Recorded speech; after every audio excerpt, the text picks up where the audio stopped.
अस्सलाम वालेकुम dear student, आज का हमारा वीडियो लेक्चर है स्ट्रेस एंड कोपिंग, जो कि FN2 का यूनिट नंबर 11 है। तो आज की वीडियो लेक्चर में हम एक्सप्लेन करेंगे कि स्ट्रेस क्या होता है, इसके डिफरेंट टाइप्स कौन कौन से। इसके बाद वो चीज़ें जिसकी वजह से किसी पर्सन को स्ट्रेस होता है तो उनको कहते हैं स्ट्रेसर। तो डिफरेंट टाइप ऑफ स्ट्रेसर कौन कौन से हैं, और जब एक पर्सन स्ट्रेस कंडीशन में होते हैं तो वो उस सिचुएशन को किस तरह फेस करता है, उसकी तरफ जो उसका रिस्पांस होता है तो उसे कहते हैं कोपिंग। तो आज हम एक्सप्लेन करेंगे कोपिंग क्या होता है, डिफरेंट टाइप्स ऑफ कोपिंग कौन कौन से हैं। इसके साथ इस यूनिट के जो आपके पास इंपॉर्टेंट पॉइंट्स हैं जो अक्सर एमसीक्यूज में आते हैं तो उसको भी हम मेंशन करेंगे। इस यूनिट के हमारे पास 4 ऑब्जेक्टिव्स हैं जिसको हमने 2 पार्ट्स में डिवाइड किया है। फर्स्ट वीडियो लेक्चर ये है जिसमें हमने ये 2 ऑब्जेक्टिव्स एक्सप्लेन किए, और जो रिमेनिंग ऑब्जेक्टिव्स हैं तो वो हमारे पास सेकंड वीडियो लेक्चर हैं जो कि हमारे चैनल पे मौजूद हैं, जिसका लिंक मैंने डिस्क्रिप्शन में दिया है। तो वहीं से जाके आप इस यूनिट का जो है सेकेंड पार्ट देख सकते हैं। तो फर्स्ट पार्ट में हम एक्सप्लेन करेंगे कि स्ट्रेस क्या होता है, इसकी डिफरेंट जो हमारे पास 3-4 डिफिनीशंस है वो हम पढ़ेंगे। इसके बाद कोपिंग क्या होता है, और सेकंड ऑब्जेक्टिव हमारी होगी कि डिफरेंट टाइप ऑफ स्ट्रेसर कौन कौन से हैं और डिफरेंट टाइप ऑफ स्ट्रेस कौन से, जो कि आज हम एक्सप्लेन करेंगे। अब हमारे पास स्ट्रेस के डिफिनीशन देखो। ह्यूमन बॉडी जो हमारे पास है वो एक नॉर्मल रिदम के साथ काम करती है, नॉर्मल रिदम के साथ फंक्शन करती है। जब कोई भी एक्सटर्नल कंडीशन जिसकी वजह से क्या हो, जिसकी वजह से आपको टेंशन हो, आप स्ट्रेस में जाए। आप स्ट्रेस में किस तरह बन जाता है कि कोई पर्सन जो है कोई किसी चीज़ की वजह से वो डर रहा है, ये आगे हम इंडिकेटर हम पढ़ेंगे। किसी चीज़ की वजह से आपको एंजाइटी है, आपके एग्जाम आ रहे हैं तो उसकी वजह से आपको टेंशन है कि एग्जाम किस तरह होंगे, ये आप में स्ट्रेस क्रिएट करता है। किसी लव्ड वन की अगर डेथ हो जाती है तो वो भी आपको स्ट्रेस में लेकर जाती है। क्यों? क्योंकि उसकी वजह से आप गमगीन होते हैं, सदमे में होते हैं। तो हमारे पास डिफरेंट टाइप ऑफ स्ट्रेसर होते हैं, डिफरेंट टाइप ऑफ चीज़ें होती हैं जो क्या करती हैं, जो आपके माइंड लेवल को अल्टर करती हैं, जिसकी वजह से आप स्ट्रेस में जाते हैं। Stress is a person response to stressor such as an environmental condition or stimulus। और जब कोई भी चीज जिसकी वजह से आप एंजाइटी में जाए, जिसकी वजह से आपको टेंशन हो, जिसकी वजह से आपको खौफ हो, उसकी तरफ जो आपका रिस्पांस होता है तो उसको कहते हैं स्ट्रेस। देखो, स्ट्रेस कोई बीमारी नहीं है, बल्कि स्ट्रेसर की तरफ जो रिस्पांस होता है उसको कहते हैं स्ट्रेस। और स्ट्रेसर कौन से? स्ट्रेसर डिफरेंट टाइप हो सकते हैं। आपका जॉब इश्यूज हो सकते हैं, आपका फाइनेंशियल प्रॉब्लम इशू हो सकते हैं, स्ट्रेसर हो सकता है। आपका कोई लव्ड वन की डेथ हो जाती है, वो भी स्ट्रेस हो सकता है स्ट्रेसर। किसी नई जगह में आप जाते हैं तो वो भी आपके लिए एक स्ट्रेसर हो सकता है, जिसकी वजह से आप स्ट्रेस लेते हैं कि उस जगह में मैं किस तरह सेट होऊंगा।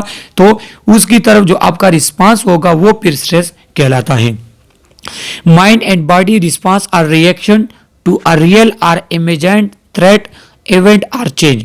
देखो, कुछ चीज़ें ऐसी होती हैं वो होती नहीं है, लेकिन उसको हम जस्ट इमेजिन करते हैं। किस तरह कि हम कहते हैं कि हाँ ये जो है मैं सबक पढ़ूंगा तो मुझे एक जॉब मिलेगी या नहीं मिलेगी। तो अभी ये आप उस टाइम तक नहीं पहुंचे, लेकिन आपने इमेजिन किया है, उस थिंकिंग की है, थॉट्स किए हैं कि मुझे मिलेगा या नहीं मिलेगा। उसकी वजह से जो है आप टेंशन में पड़ जाते हैं। तो इस कंडीशन में भी जो है जो रिस्पांस आपका होगा उस थ्रेट की तरफ या इवेंट या चेंज की तरफ, वो क्या कहलाएगा? वो स्ट्रेस कहलाएगा। जिस तरह हमारे पास जो एग्जाम्पल है कि जो फीमेल होती हैं तो वो फर्स्ट प्रेगनेंसी के दौरान जो है वो क्या होती है? स्ट्रेस में होती है। क्यों? उन्हें टेंशन होती है कि ये प्रेगनेंसी किस तरह होगी, डिलीवरी किस तरह होगी, बच्चे, उसकी केयर वगैरह, ये चीज़ें। तो आपका स्ट्रेसर की तरफ जो रिस्पांस होगा उसे कहते हैं stress. Stress is a condition in which the person experience changes in normal balance state. और इसमें क्या होता है कि आपका जो नॉर्मल बैलेंस स्टेट है, जो थिंकिंग, जो आपका लाइफ स्टाइल, ये तमाम चीज़ें क्या हो जाती है? चेंज हो जाती हैं जब आप इसको एक्सपीरियंस करते हैं, तो इसे कहते हैं स्ट्रेस। तो ये स्ट्रेस के हमारे पास 3 डिफिनेशन, इसको आप एग्जाम के लिए याद रख लें। इसके बाद आ जाते हैं स्ट्रेसर। स्ट्रेसर वो चीज़ है जो आप में स्ट्रेस क्रिएट करे। Stressor and is any event or stimulus that cause the individual to experience stress. कोई भी इवेंट या कोई भी चीज़, कोई भी स्टिमुलस जिसकी वजह से आप क्या हो, स्ट्रेस को एक्सपीरियंस करो, उसे कहते हैं स्ट्रेसर। अब स्ट्रेसर कौन कौन से हैं? देखो, किसी मतलब डिवोर्स होता है किसी फीमेल का, वो भी एक स्ट्रेसर है। एक कंडीशन कहाँ पे जो है लव्ड वन की डेथ हो जाती है, वो भी एक स्ट्रेसर हो सकता है। आपके एग्जाम आ रहे हैं, वो भी आपके लिए एक स्ट्रेसर हो सकता है। एक नई जगह पे आप जा रहे हैं, वो भी एक स्ट्रेसर हो सकता है। तो कोई भी ऐसी चीज, कोई भी ऐसा इवेंट भी हो सकता है, सही है, जो क्या करे, जो आपको स्ट्रेस में लेकर जाए, तो वो क्या कहलाता है? वो स्ट्रेसर कहलाता है। इसके बाद coping strategies, coping response, coping mechanism, ये तमाम एक ही चीज है। ये किसी कहते हैं पर्सन रिस्पांस टू स्ट्रेस। एक पर्सन होता है स्ट्रेस में, अब स्ट्रेस की तरफ जो उसका रिस्पांस होता है उसको कहते हैं कोपिंग स्ट्रेटेजीज। देखो, एक पर्सन स्ट्रेस में होगा तो वो फिर कोप करना स्टार्ट कर लेते हैं, उसको रिस्पांस देना शुरू कर देते हैं कि वो किस तरह उस स्ट्रेस को कम कर ले। वो लोग जो क्या कर लेते हैं, जो अच्छी तरीके से रिस्पांस दे देते हैं, तो वो कोप कर जाते हैं। वो क्या करते हैं, वो जो स्ट्रेस की वजह से जो उसमें चेंजेस आए हैं, जो उसको नुकसान था, वो फिर न्यूट्रलाइज हो जाता है, उसके साथ वो फिर खुद को एडजस्ट कर लेते हैं। तो वो क्या है, वो अच्छे कोपिंग मैकेनिज्म वाले होते हैं। लेकिन कुछ लोग होते हैं कि वो अपने स्ट्रेस के साथ कोप नहीं कर सकते, तो फिर वो क्या करते हैं, वो डिफरेंट टाइप ऑफ इधर उधर की हरकतें करते हैं, गलतियां करते हैं, खुद को और प्रॉब्लम में लेकर जाते हैं। लिहाजा स्ट्रेस की तरफ जो पर्सन का रिस्पांस होगा उसको कहते हैं कोपिंग, लेकिन स्ट्रेसर की तरफ जो रिस्पांस होगा उसको कहते हैं stress. Stress can result from both positive and negative experience. Stress दोनों चीज़ों की वजह से हो सकते हैं। अब एक फीमेल है, उसकी जो है शादी हो रही है, तो एक तो ये तो खुशी की बात है, लेकिन ये उसके लिए स्ट्रेस होता है। क्यों? क्योंकि वो नए घर में जाना, वहाँ पे नए लोगों के साथ मिलना, खुद को एडजस्ट करना। इस तरीके से आप किसी नए कॉलेज में जा रहे हैं, कहीं नई यूनिवर्सिटी में आपका एडमिशन हुए हैं, तो उसके लिए आप स्ट्रेस में होते हैं। क्यों? कि वहाँ का माहौल कैसा होगा, वहाँ पे मैं फ्रेंड किस तरह बनाऊंगा। तो ये हमारे पास पॉजिटिव एक्सपीरियंस है। इसकी तरफ भी पर्सन का स्ट्रेस हो सकता है, नेगेटिव का भी हो सकता है। क्यों? नेगेटिव का तो लाजमी है, किसी लव्ड वन की डेथ हो जाती है या आपका कोई लॉस हो जाता है, तो वो फिर नेगेटिव एक्सपीरियंस है, उसकी तरफ भी आप स्ट्रेस में हो सकते हैं। एग्जाम्पल यहाँ पे लिखा है कि a bride preparing for her wedding, ये मैंने आपको बता दी। Graduate preparing to start a new job, तो ये तमाम चीज़ें, या आपका कोई कैंसर डायग्नोस हो जाता है या कोई और डिजीज आपकी डायग्नोस हो जाती है कि आप हॉस्पिटल चले जाते हैं, आपको खांसी हो रही है, बुखार भी है, आप हॉस्पिटल चले जाते हैं, वहाँ पे आपको कह दे कि आपको टीबी है या कोई इस तरह और डिजीज आपको बता दे, तो उसकी वजह से जो है आपके किस में आ जाते हैं, स्ट्रेस में पड़ सकते हैं। लिहाजा स्ट्रेस दोनों पॉजिटिव नेगेटिव दोनों एक्सपीरियंस की वजह से हो सकता है।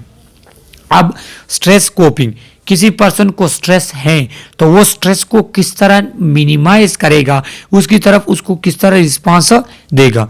The cognitive and behavioural effort to manage specific internal demands or external demand that are appraised as exceeding the resource of a person। तो स्ट्रेस कोपिंग क्या है, यहाँ सिर्फ कोपिंग की डिफिनीशन है कि स्ट्रेस कोपिंग क्या है। देखो, कोपिंग आपका कॉग्निटिव एंड बिहेवियरल एफर्ट है। देखो, जब एक पर्सन स्ट्रेस में होता है, सही है, वो टेंशन में होता है किसी भी वजह से, तो वो क्या करे, वो अपने आप को समझाना शुरू कर देता है कि देखो ये लव्ड वन की अगर डेथ हुई है, तो मिसाल के तौर पे किसी की पर्सन की जो है पेरेंट्स की डेथ हो गई, किसी एक की या दोनों की, तो फिर क्या है, वो फिर इसके साथ खुद को कोप करना स्टार्ट कर लेते हैं। पहले तो वो स्ट्रेस में होते हैं, फिर कोप करना स्टार्ट कर देते हैं कि ये तो नेचुरल फिनोमेना है, हर एक इंसान ने जो है वो मरना है, हर एक इंसान ने एक दिन ख़त्म होना है, इस दुनिया से जाना है, सही है। तो फिर वो कॉग्निटिव क्या करता है, एफर्ट करता है। दूसरा बिहेवियरल एफर्ट ये कि वो एक्सरसाइज करना स्टार्ट कर लेता है, सही है, योगा वगैरह स्टार्ट कर लेता है, फ्रेंड्स वगैरह के साथ मिलता है, सोशल वगैरह की तरफ जाता है, अपने फैमिलीज मेंबर वगैरह के साथ मिलता है, गपशप बातें वगैरह करता है। तो क्या करते हैं, वो अपने उस स्ट्रेस को क्या कर कम करने की कोशिश करते हैं। तो जब हम वो मैकेनिज्म, चाहे वो कॉग्निटिव हो या वो बिहेवियरल एफर्ट हो, जिसका मकसद क्या हो, जिसका मकसद वो स्ट्रेस जिसकी वजह से हम डिप्रेशन में हैं, जिसकी वजह से हम टेंशन में हैं, उसको किस तरह कम से कम किया जाए, इस मैकेनिज्म को कहते हैं कोपिंग।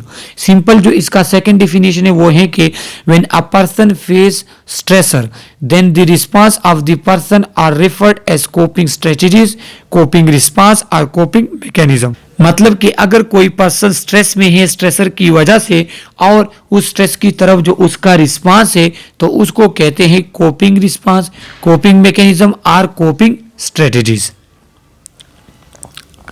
इंडिकेटर ऑफ स्ट्रेस, अब एक पर्सन खुद को किस तरह वो फाइंड करेगा कि मैं स्ट्रेस में हूँ, या अगर हमारे पास कोई पेशेंट आ जाता है एज अ नर्सिस, ये इंपॉर्टेंट है, या हम किसी पेशेंट को देख लेते हैं तो हमें किस तरह पता चलेगा कि ये पर्सन स्ट्रेस में, ये पर्सन टेंशन में है। तो इसके दो साइन है, एक है फिजियोलॉजिकल इंडिकेटर्स, दूसरा है साइकोलॉजिकल। फिजियोलॉजिकल इंडिकेटर उसके बॉडी में जो चेंजेस आते हैं, साइकोलॉजिकल इंडिकेटर जो उसके माइंड में चेंजेस आते हैं। तो ये दो इंडिकेटर्स की वजह से हमें फिर मालूम होगा कि ये पर्सन स्ट्रेस में है। जो फिजियोलॉजिकल इंडिकेटर इसमें क्या आता है कि physiological science and symptom of stress result from activation of sympathetic and neuro endocrine system of the body, कि जब हमारे पास कोई पर्सन स्ट्रेस में होता है तो उसमें दो सिस्टम एक्टिवेट हो जाते हैं। एक सिंपैथेटिक सिस्टम जो कि ऑलरेडी मैंने एक्सप्लेन किया है, मेरे चैनल पे मौजूद है, जो कि आप वहां से देख सकते हैं, जिसका लिंक मैं डिस्क्रिप्शन में दिया है, वहीं से आप जाकर आप सिंपैथेटिक नर्वस सिस्टम को पढ़ सकते हैं। लेकिन यहाँ पे इतना बताता हूँ कि जब एक पर्सन स्ट्रेस में होता है तो उसका सिंपैथेटिक सिस्टम एक्टिव हो जाता है और ये फिर आपको फाइट और फ्लाइट के लिए जो है इमरजेंसी कंडीशन के लिए फिर आपको प्रिपेयर करता है। इसके बाद neuro endocrine system, neuro endocrine आप में डिफरेंट टाइप ऑफ हार्मोन वगैरह जो है वो रिलीज सेक्रेट होते हैं स्ट्रेस कंडीशन में। तो ये आपके फिजिकल चेंजेस आप में लेकर आते हैं जो इंडिकेटर है कि आपको स्ट्रेस है या नहीं है। Clinical manifestation list physiological indicator of stress. अब फिजियोलॉजिकल इंडिकेटर हमारे पास ये है, देखो ये प्यूपल डायलेट, जो पर्सन स्ट्रेस में होता है उसका प्यूपल डायलेट हो जाता है, स्वेट प्रोडक्शन उस पर स्वेटिंग आती है, वो पसीना उस पर आना शुरू हो जाता है। अक्सर हम कहते हैं ना, देखते हैं ना, जब पर्सन एंजाइटी में होता है तो उसकी कंडीशन इस तरह होती है। हार्ट रेट उसका इंक्रीज हो जाते हैं, हार्ट रेट उसका इसलिए इंक्रीज हो जाते हैं क्योंकि एड्रेनलिन सेक्रेशन इंक्रीज हो जाती है जो कि हार्ट रेट को भी इंक्रीज कर लेती है और इसका आउटपुट जो है वो भी इंक्रीज हो जाता है। स्किन जो है स्किन वो पेल हो जाती है, वो पर्सन जर्द हो जाते हैं। क्यों? क्योंकि जो पेरिफेरल ब्लड वेसल है वो कंस्ट्रिक्ट हो जाते हैं और सोडियम एंड वाटर रिटेंशन होती है उस पर्सन में, जिसकी वजह से ब्लड वॉल्यूम भी इंक्रीज हो जाता है और उस पर्सन का ब्लड प्रेशर भी इंक्रीज हो जाते हैं। तो ये तमाम जो क्लिनिकल मैनिफेस्टेशन है जिसकी वजह से हम ये अंदाजा लगाएंगे कि ये पर्सन स्ट्रेस में है या नहीं है स्ट्रेस में। इसके बाद हमारे पास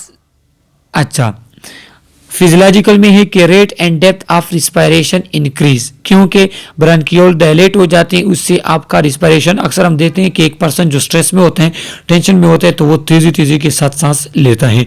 इसके बाद यूरिनरी आउटपुट उसका डिक्रीज हो जाता है। क्यों? क्योंकि बॉडी में रिटेंशन होती है सोडियम की, और तो सोडियम की जब रिटेंशन होती है हमारी बॉडी में, जैसे कि मैंने आपको एक्सप्लेन किया कि वाटर और सोडियम की रिटेंशन होती है, तो उसकी वजह से फिर यूरिन की प्रोडक्शन कम हो जाती है। माउथ उसका ड्राई हो जाता है। इंटेस्टाइन की जो पेरिस्टालिसिस मूवमेंट है वो क्या हो जाती है, वो डिक्रीज हो जाती है और मसल टेंशन काज होते हैं। तो ये क्या है, ये तमाम फिजिकल सिम्टम साइन है, इंडिकेटर है, जिसकी वजह से हम ये फाइनलाइज करेंगे कि इस पर्सन को क्या है, ये पर्सन हमारे पास स्ट्रेस में है। इसके बाद साइकोलॉजिकल इंडिकेटर, साइकोलॉजिकल इंडिकेटर वो चीज़ें जो आपके माइंड से रिलेट करती हैं, जिसकी वजह से आप ये अंदाज़ा लगा सकते हैं कि ये पर्सन स्ट्रेस में है या नहीं। तो उसमें आ जाता है एंजाइटी। अभी एक एक करके इसको हम एक्सप्लेन करेंगे, यहाँ सिर्फ आप इसके नेम देख लें। फियर आता है, anger, depression and unconscious ego mechanism. तो ये आप एमसीक्यूज के लिए याद रख लें कि हमारे पास जो साइकोलॉजिकल इंडिकेटर्स हैं स्ट्रेस के, तो वो ये है, क्योंकि ये आपके एमसीक्यूज में आ सकते हैं। अब आ जाते हैं एंजाइटी पे। Anxiety is a common reaction to stress. MCQs आ सकता है कि स्ट्रेस की तरफ जो कॉमन रिएक्शन है, जो फर्स्ट रिएक्शन वो कौन सा है, वो एंजाइटी। अब एंजाइटी क्या है? A state of mental uneasiness, apprehensions और feeling of helpless related to an impending or anticipated unidentified threat to self or significant relationship। देखो कि एंजाइटी क्या होती है। एंजाइटी एक तो स्ट्रेस की तरफ आपका पहला रिस्पांस, जो स्ट्रेसर की तरफ आपका पहला रिस्पांस वो क्या होगा, एंजाइटी होगी। एंजाइटी पर्सन की कंडीशन ये होती है कि वो अनईजी फील करता है, उसे खदशा होता है, उसे जहन में डिफरेंट सवाल आते हैं कि ऐसा हो किया तो ऐसा हो जाएगा, ये नुकसान हो जाएगा, वो नुकसान हो जाएगा, और वो क्या करते हैं, वो थ्रेट्स, वो नुकसान को मुतवक्के समझता है कि हाँ मेरे साथ ये प्रॉब्लम हो सकती है, वो प्रॉब्लम हो सकती है, वो टेंशन में हो जाता है। तो इसको कहते हैं एंजाइटी। एंजाइटी की फिर हमारे पास डिफरेंट लेवल है। अगर एक पर्सन जो है वो स्ट्रेसर इतना ज़्यादा नहीं है और स्ट्रेस उस पर्सन ने कम लिया हुआ है तो फिर वो माइल्ड एंजाइटी में होता है। जिस तरह अक्सर एग्जाम की आपका पेपर जितना भी आपने प्रिपेयर को किया हो लेकिन आपको माइल्ड एंजाइटी ज़रूर होती है कि क्या पता, कुछ पता नहीं चलता पेपर किस तरह आएगा, डिफरेंट चीज़ें हाल किस तरह होगा। इसके बाद अगर उससे थोड़ा सीवियर हो जाती है तो मॉडरेट एंजाइटी, और लास्ट में फिर सीवियर एंजाइटी, जिसमें आप जो है डिफरेंट आपको जहन में ख्याल आते हैं, आप टेंशन में होते हैं, और लास्ट में फिर पैनिक। पैनिक क्या है, पैनिक कहते हैं खौफ व हिरास, कि एक पर्सन जो एकदम से डर जाता है तो वो बिल्कुल पैनिक सा हो जाता है, जर सा हो जाता है, और उसे जो है टेंशन हो जाती है। तो ये आपके पास क्या है, ये एंजाइटी के डिफरेंट लेवल्स हैं। तो ये फर्स्ट हमारे पास कॉमन रिएक्शन है स्ट्रेस की तरफ। दूसरा है फियर। फियर क्या है, fear an emotion or feeling of apprehension aroused by impending or seeming danger, pain or another perceived threat. देखो हमारे पास फियर कहते हैं खौफ को, डर को, सही है। वो क्या हो, ये भी हमारे पास रिस्पांस है स्ट्रेसर की तरफ, ये भी स्ट्रेस को रिप्रेजेंट करता है, स्ट्रेस को इंडिकेट करता है। यहाँ पे मैं आपको बता दूं कि एंजाइटी और फियर में फ़र्क क्या है। आप ये सोच रहे होंगे कि एंजाइटी भी है रिस्पांस है स्ट्रेस की तरफ और स्ट्रेसर की तरफ, और फियर भी स्ट्रेसर की तरफ रिस्पांस है, लेकिन यहाँ पे कुछ डिफरेंस उनके बताए गए हैं। तो इसको मैं अभी एक्सप्लेन करता हूँ, आप एमसीक्यूज के लिए इस स्लाइड को याद रख ले कि the source of anxiety may not be identified.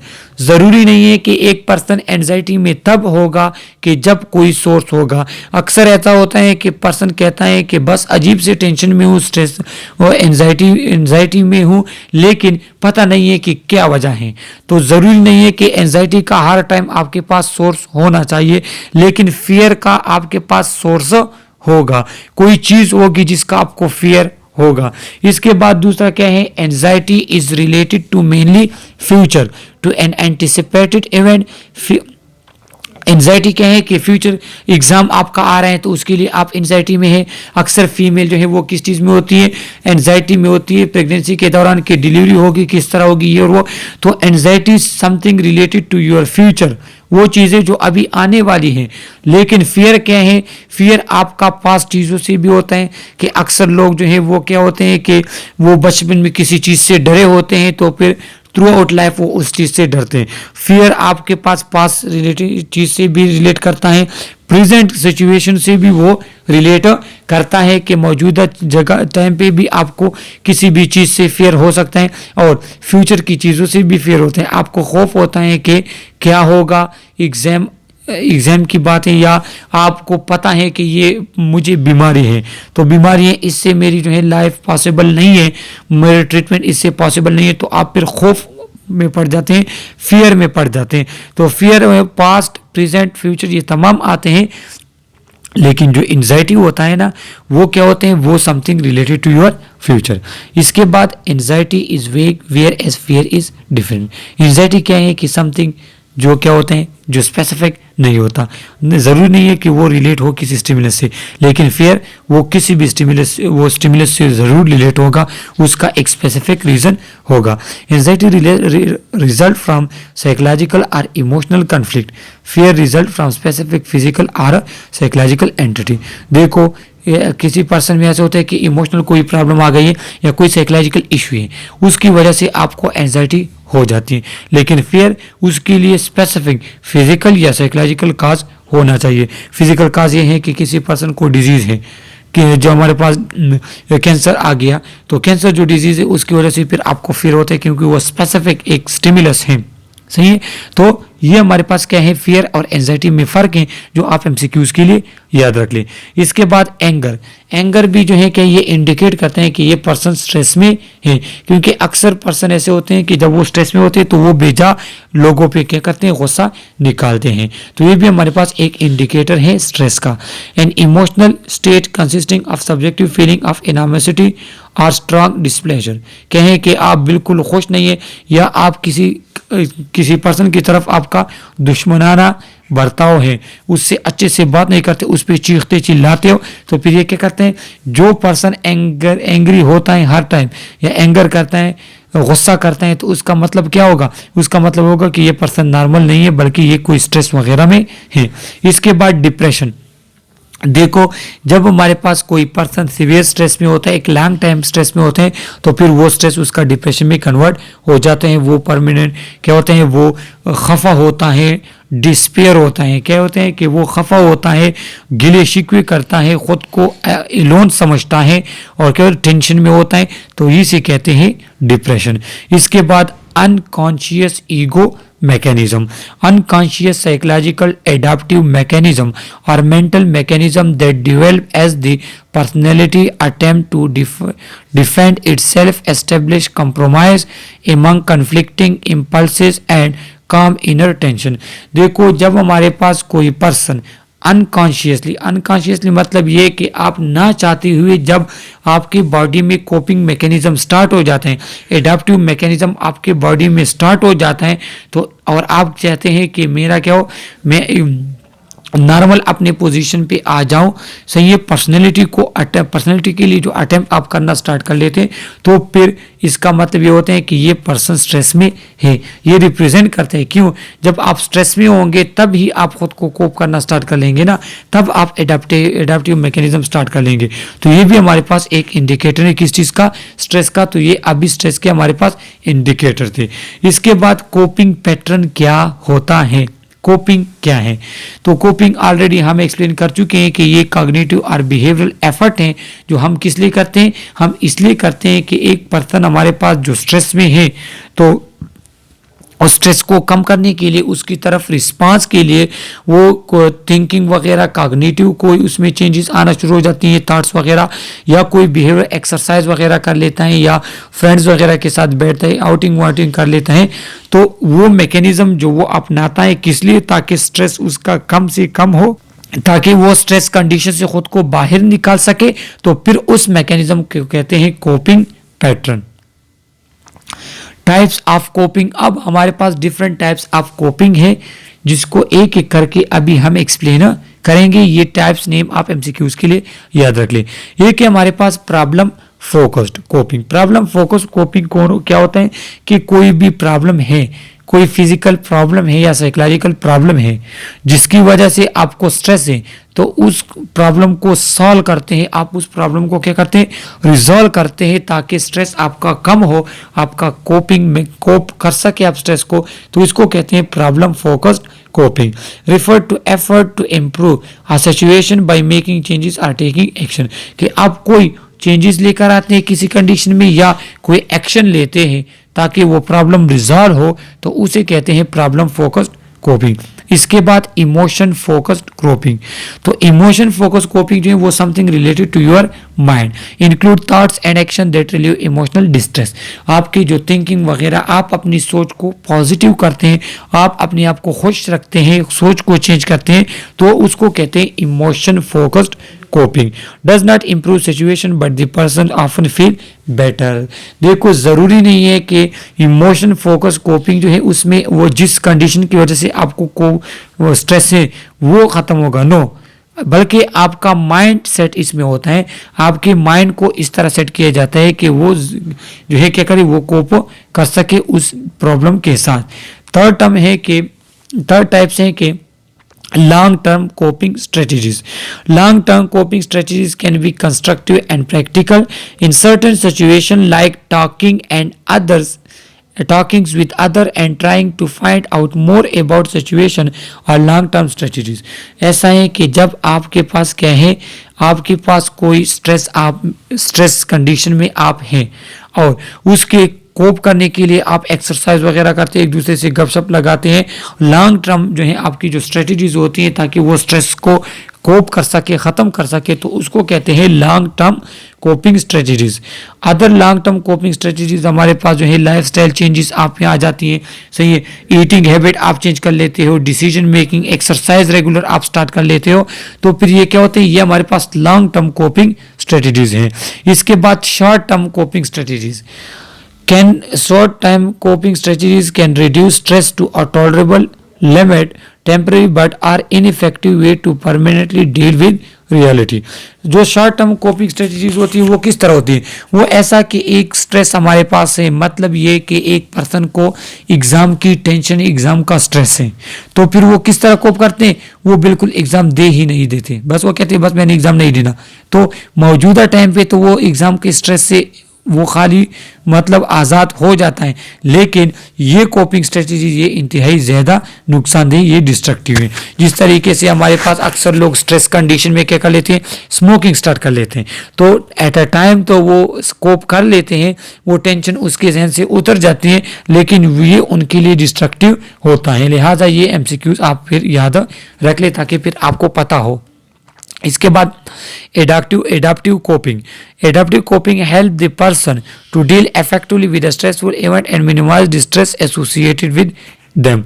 Effective coping result in adaptation क्या है कि जब कोई पर्सन कोई स्ट्रेस कंडीशन की तरफ अच्छे तरीके के साथ जो क्या करता है, रिस्पांस देता है, कोप करते हैं उसके साथ, सही है, एक्सरसाइज वगैरह के थ्रू या डाइट वगैरह के थ्रू, और क्या कर लेते हैं, एडाप्टेशन स्टार्ट कर लेता है कि जो कंडीशन होती है जिसकी वजह से उसे स्ट्रेस होते हैं, अगर वो कंडीशन रिजॉल्व नहीं होती तो वो फिर उस कंडीशन में खुद को किस तरह एडॉप्ट रखेगा। तो ये क्या है कि किस तरह उस कंडीशन को खुद को एडॉप्ट कर सकता है।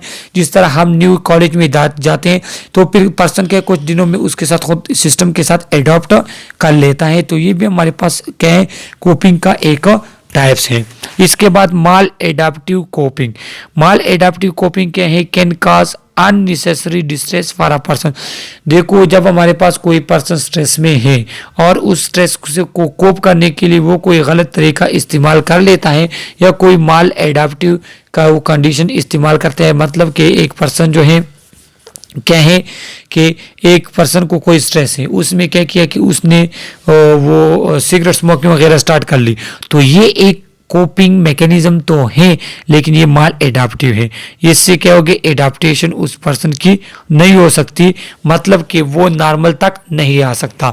माल एडाप्टिव कोपिंग में ऐसी बात होती है कि उसमें एक पर्सन की गलत एडाप्टेशन हो जाती है, वो स्ट्रेस तो उसका कम हो जाता है लेकिन एक गलत तरीके से, तो फिर वो बाद में क्या होता है, उस पर्सन के लिए डिस्ट्रक्टिव होते हैं।